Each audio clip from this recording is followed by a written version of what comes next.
ఇంకా కలియుగం ప్రారంభం అయ్యి ఒక 5,000 సంవత్సరాలు నిండిందేమో. ఈలోపుగానే ఎన్నో రకాలైనటువంటి అకృత్యాలని మనం చూస్తూ ఉన్నాము. ఎంత దారుణమైనటువంటి విషయము.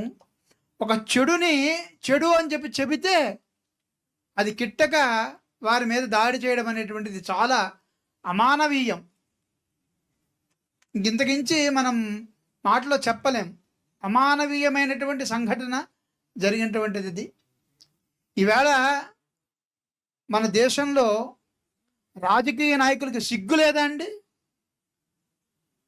మొత్తం అందరు రాజకీయ నాయకుల్ని ప్రశ్నిస్తూ ఉన్నాను. నేను రాజకీయానికి సిగ్గు లేదా అని అడుగుతూ ఉన్నాను.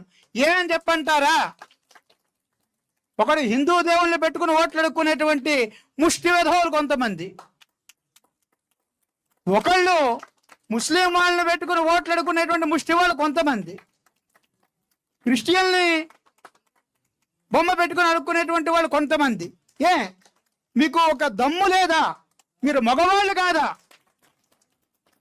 మీకంటూ మీ కాళ్ళ మీద నిలబడి మీ చేతులు జోడించి ఓటు అడిగితే వేయటువంటి వాళ్ళు ఎవరు లేరా? మీకు దేవుణ్ణి అడ్డు పెట్టుకుని మీరు రాజకీయం చేయాల్సినటువంటి అవసరం ఏముంది? సిగ్గుండాలి ప్రతి రాజకీయ నాయకుడికి కూడా. నేను ప్రతి ఒక్కరికి కూడా ఈవేళ ఈ మీటింగ్లో 100 మంది వచ్చి ఉండొచ్చు, కానీ యావత్ రాజకీయ నాయకులు మొత్తానికి కూడా నేను ప్రశ్నిస్తూ ఉన్నాను. దేవుడి పేరు చెప్పి ఓట్లు అడుక్కోవడానికి మీకు సిగ్గు ఉండాలి. దయచేసి రాజకీయాల్ని మతపరంగా కూడా ఎవరు కూడా చెయ్యవద్దు. రాజకీయం వేరు, మతం వేరు, దేవుడు వేరు.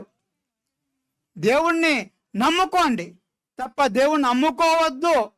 దేవుణ్ణి పెట్టుకుని మీరు బతకడానికి ప్రయత్నం చేయవద్దు రాజకీయంగా అని చెప్పి నేను యావత్ రాజకీయ నాయకులకి కూడా నేను ప్రశ్నిస్తూ ఉన్నాను. ఇలాంటి మతోన్మాదులందరికీ కూడా నేను చెబుతూ ఉన్నా, హిందూ మతం ఎప్పుడూ కూడా ఇలాంటి మతోన్మాదాన్ని ప్రోత్సహించదు. ఆయన గాంధేయవాది అన్నట్టుగా నేను చెప్పటం లేదు.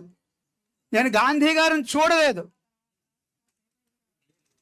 రమణమూర్తి గారిని కలవడానికి ముందర నేను గాంధీ గారికి వ్యతిరేకిని, చాలా వ్యతిరేకిని.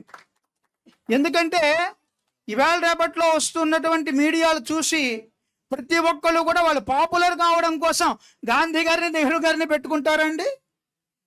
గాంధీ గారు ఈ పని చేశాడు, నెహ్రూ గారు ఆ పని చేశాడని చెప్పి నువ్వు యూట్యూబ్లో పాపులర్ కావడానికి ఈ రకమైనటువంటి మహానుభావులను పట్టుకుని మీరు వాళ్ళని అశ్లీలంగా చూపిస్తే అసలు ఏమైనా అసలు సమాజం ఎలా ఉంది? అసలు అడుక్కు తిను, రోడ్డు మీద బట్ట వేసుకుని రోజుకు 100 రూపాయలు వస్తుంది అంతే తప్ప యూట్యూబ్ ఛానల్ పెట్టుకుని గాంధీని, నెహ్రూని ఇలాంటి మహానుభావులను నువ్వు దయచేసి నీవు చెడు చేయవద్దయ్యా. అలాగే దయచేసి నీకు మత లబ్ధి కోసం, నీకు ఏదైనా రాజకీయ లబ్ధి కోసం కావాలి అనుకున్నట్టయితే రాజకీయ నాయకులు చెప్పులు నాకు తప్పులేదు, కానీ దేవుడి ఫోటోలు పెట్టి మోదీ గారికి విశ్వరూపం చూపినట్టుగా మరొకరికి రేపొద్దుట ఇంకొక రాజకీయ నాయకుడికి కూడా ఇంకొక 5 చూపిస్తారు. ఎందుకండి ఈ బతుకులు? నీ అంతటి నీవు బతకలేవా సమాజంలో? ఒక అన్యాయాన్ని అన్యాయం అని చెప్పి అడిగితే కొట్టేస్తావా? ఏమైనా అసలు సమాజం ఎటు వెళుతూ ఉంది?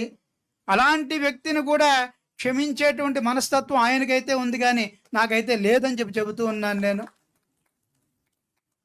నిజంగా మా తండ్రి గారికి ఈవేళ అవమానపడితే నాకు ఎంత బాధ కలుగుతుందో అంతకంతే కూడా నేను బాధపడుతూ ఉన్నాను, ఆవేదనతోనే మాట్లాడుతూ ఉన్నాను. నాకు మాటలు రావటం లేదు ఇంతకు మించి.